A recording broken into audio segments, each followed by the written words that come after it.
What's good, everybody, and welcome back to my channel, Smoking and Grilling with me, AV. Now, you read that title, listen, and you know it's gonna be easy, right? I'm just getting ready to show you guys just how easy it is just to make some stuffed pork chops. Listen, I don't wanna over talk it. I'm gonna show you these limited amount of ingredients. And listen, I got a bonus for you. I brine these chops. That's gonna be the secret to coming up with some, like a fail-proof, juicy chop. So let's go over these ingredients and let's just make this happen. Okay, so here we go. Not a whole lot of ingredients, right? So I'm gonna just start off by showing you guys, look, we got cream cheese. We're gonna use about half of this. This is 8 ounces, so we're gonna use 4 of that. And I got thick sliced bacon. We're gonna use 4 of these.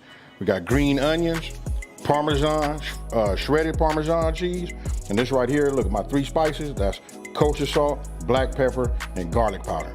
And then of course, listen, we're gonna fry them and put that little color on these chops, right? We're gonna have a little flour. So we're gonna add this to that, and that's how that's gonna happen. Now, you can look right here. Look, this is a little bonus. Like I said, look, I brined. I'm gonna give you guys everything you need to know about the brine and how to make it super simple. It wasn't even worth me really showing it unless you guys tell me you want me to just show how I made this pork brine. But I brined it overnight. These are my chops. So now let's just go ahead and start, to assemble. Okay, so the first thing you wanna do is, we're gonna like multitask, right? So what we wanna do is we wanna get our bacon. We're gonna start going ahead and getting this cooked.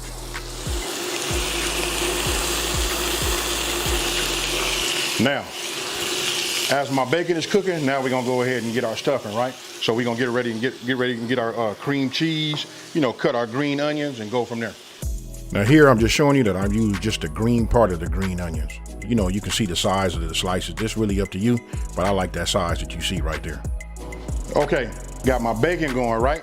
Now I'm getting ready to start doing my cream cheese, like my filling, right? So this will be a great time for us to go ahead and preheat our oven to 400 degrees.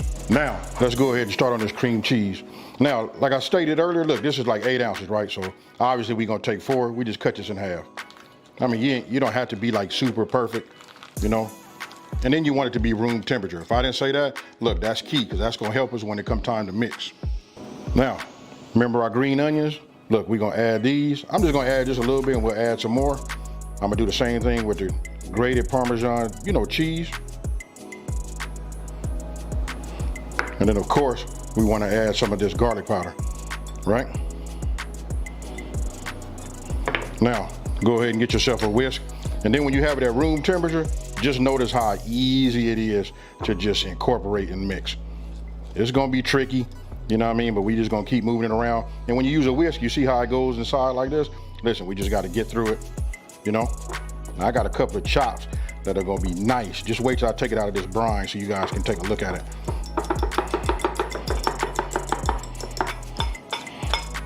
Now I'll start adding some more. You can just add the rest. I just wanted, like I say, I like to do everything, in increments, just so that, so I don't put too much or it's too hard to, mix or whatever. But actually, this was perfect. The cream cheese was at the right temperature, and we'll just keep moving this around like this until we get it, incorporated. You kind of like want to mash it together. It'll lump up like this, but if you guys want to use a fork, you can do that too. Okay, so just tap it a few times. Everything should come out outside of your whisk. Then you want to get yourself, like a rubber spatula. You get everything off the sides. Just work it towards the middle. That way you can get all your ingredients, because this is what we're gonna use to stuff with. Now, you guys can see just how far I went with my bacon. I just want it crispy enough so that I can, break it easily with my hand. And don't forget, we putting this back into the oven, so super crispy is no good. I saved one back, right? Because just looking at this right here, let me break that one. I don't know, this might just be enough. Just using just 3, 3 crumbled pieces of bacon. But let's get it all mixed up. See how we like it, make sure that we can see it throughout. Because when we slice that pork chop and we add these, and then when you get that pork chop and you get some of this, that melted Parmesan and that bacon, yeah, you can see I can barely talk. So I like the way it looked right here. I think that's enough. If you want to add more, you can. And listen, you put too much stuff inside, it's gonna make a mess, So this is enough for these beautiful pork chops that I got. So I'm finna go ahead and take this one here, put this in between some bread, some soft bread, a little mayo. I'm finna have me a little bacon sandwich. Now, what I did was, I'm taking my pork chops out of my brine, right? So I just put a couple of layers of paper towels on the bottom. Once I get them on top of that, then I take another paper towel and I just start to pat them dry. Okay, so after you get them patted dry, right?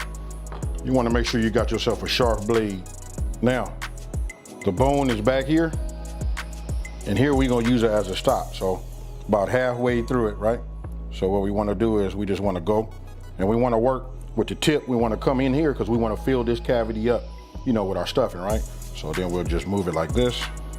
And you should, if you take your time, when you go in and you push, you'll feel the tip of the knife hitting the back of the bone, protecting your hand. Real easy, nice and safe. And if it's sharp, look, you just bring it around. I don't want to cut it too much because you know what? We don't want to like ooze all of our cream cheese. But check it out. We just go like this. But we want to make sure that we getting down to that bone. That way we can get some filling in there. Now, I like that. Let me just show you now. When you open it up, it should look just like that. All right, so go ahead, take your flour. And then you remember your dry seasonings. We're just gonna go ahead and add that. Got myself another whisk. And what I'm doing is, I'm just whisking it, making sure it's evenly distributed throughout the flour, right? Now, got that done. Now you want to get yourself, something flat. For me, I'm gonna use this saucer. This will be just fine. And I have other pork chops which you guys don't see, but this right now, I'm just gonna put something like this. And we'll start with that, right? And so this is gonna be the station when I go ahead and flour both sides of the pork chops. You just saw me set up everything so that we can bread, right? So we can put our flour on. But the thing is, we gotta stuff it. If you stuff it now, you don't get all it, you don't have to mess your coating up. So I'm gonna just go ahead and take some. We'll take it like this, so you guys can see. You just open it up, and you just wanna push it in there just like you see right there. Now that's up to you how much you put in there, but I can promise you, you put too much in here, it becomes way too much and it'll start oozing out. And you kinda like want it to stay flat. So, this right here is good. You guys can see that? That's fine. I'll just close it like that. And then also, you can get yourself a toothpick and put maybe 3 toothpicks just to close it up. Now I'll do the next one so you guys can see it again.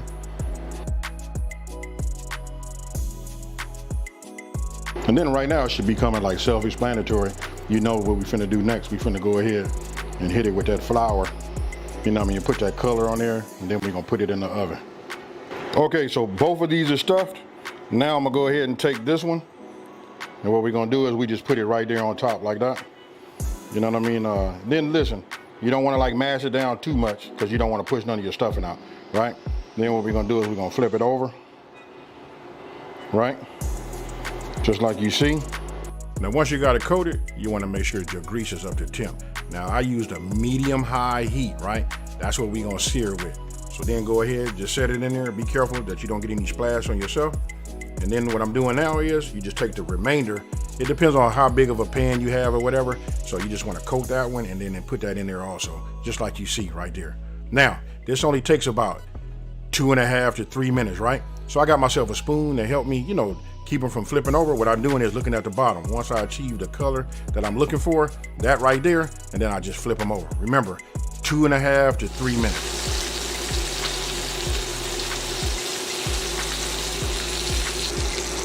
Okay, it's been 3 minutes. I checked the color on the bottom. I'm liking what I'm seeing. Our oven is up to 400 degrees. So what I'm gonna go ahead and do is put it in. Listen, we're gonna put it in and we're gonna look for an internal temp. On the meat side, we're looking for about 145 degrees, right? Now, after when they come out, look, you can see right now that some of the, our stuffing kind of oozed out. This is where the toothpicks would help, greatly keep that stuffing in the inside.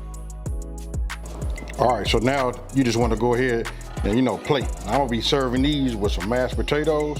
You can see that, you can see the stuffing, how it started oozing out. And I'm just gonna go ahead and just put it here. And then I'll just let it slide down. Maybe like mash it in like this a little bit. Now, I want you guys to take a look at this part right here. I'm getting ready to cut it. You can just see how tender it is and how juicy it is. And then with that garlic Parmesan stuffing in the inside, oh man, this right here makes for a delicious, you know, fork full. Along with that mashed potatoes. Yeah, I want you guys to let me know what you think down in the comment section below.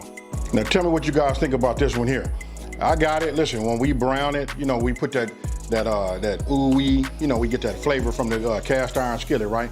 It might not look the prettiest, but I promise you, you just saw when I cut into it right there, just how juicy it is. Hey, listen, that's the key. You guys got to start brining your meat. Listen, it's a fail-proof method as long as you don't overcook.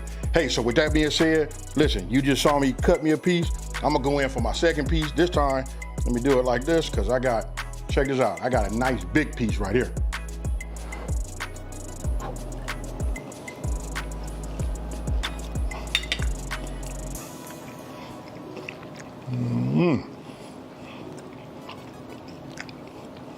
Hold on now. You want to talk about like an explosion of flavor in your mouth? This is it right here. So give this a chance, you guys. Don't like smother it with like no gravy or nothing like that. Listen, we took the time to go ahead and brine. We did that. That ensured that it stayed juicy, right? And then we hit it with that cream cheese, that bacon, you know what? And then we put them green onion, you know, that top on there, and that garlic powder too. Hey, that right there sends it right over the top. It's perfect. It doesn't need nothing else. And just the fact that we brine mean we don't need none of that gravy to like smother to keep it juicy or nothing like that. Just trust it. Don't forget to temp your meat. We looking for 145 all the way up to 150. We good. That right there will tell you when you cut into it, listen, it's gonna just run out of there. Hey, so with that being said, hey, listen, if you're new to my channel, thank you for watching this video. Don't forget to smash that like and subscribe and tell everybody out there there's a channel out here that's simplifying these recipes and taking the mystery out of cooking. And with that being said, you guys, for those of you guys been watching me for a minute, you know what I'm about to say. I'm out of here. Peace.